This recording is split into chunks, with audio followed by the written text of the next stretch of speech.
Hello, my name is Dr. Mike Holland, and I'm going to provide a brief overview of our report, The Health Impacts of Coal-Fired Power Stations in the Balkans. I'm an environmental consultant working from the UK.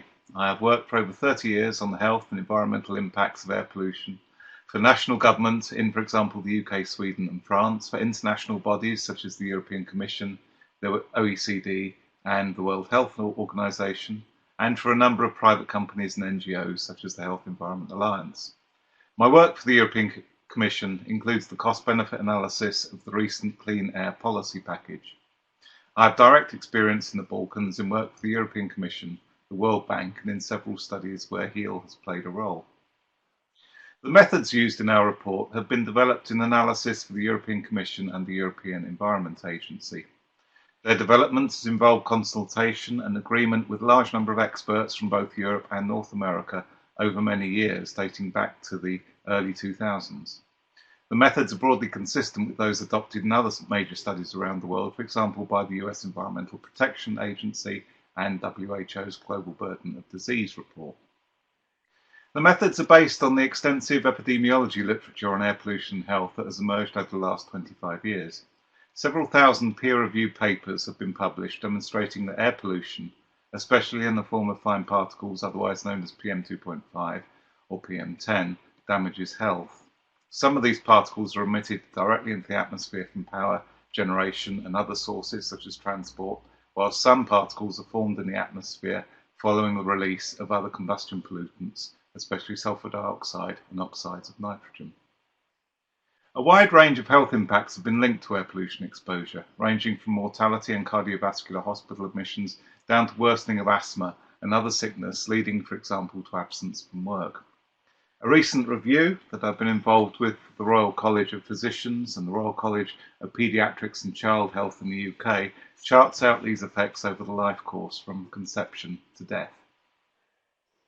I must stress that there's no evidence of a threshold for effects of most air pollutants on health at the level of the population.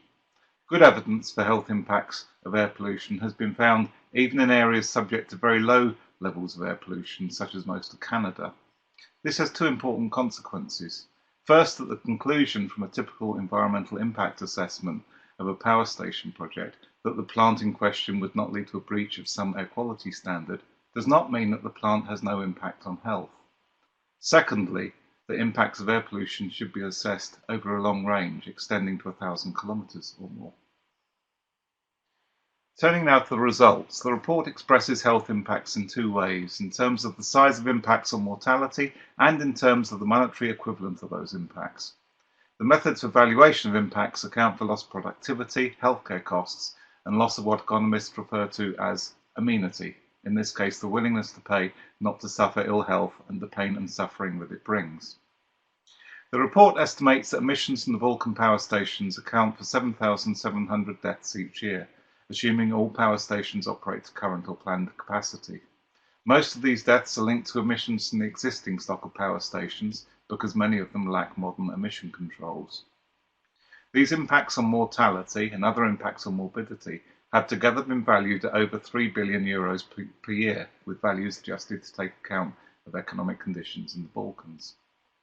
Approximately 40% of those impacts occur within the 5 Balkan countries considered in the report, with the remaining 60% occurring in other European countries. Of course, reduced emissions in other countries through the adoption of tighter emission standards and a strong shift away from coal-fired generation have brought benefit to the Balkans already, and will increasingly do so in the coming years as further emission cuts are made.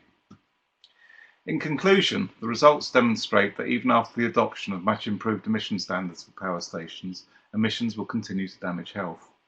Impacts will include mortality, hospital admissions, chronic bronchitis, and a number of other effects, not all of which have been quantified. Given that the life expectancy of a power plant will be 40 years and more, noting that some power stations in the region date back to the 50s and 60s, these impacts will persist for many years to come should proposed power stations enter operation. These impacts need to be considered during the development of energy policy across the Balkan region. Thank you for listening.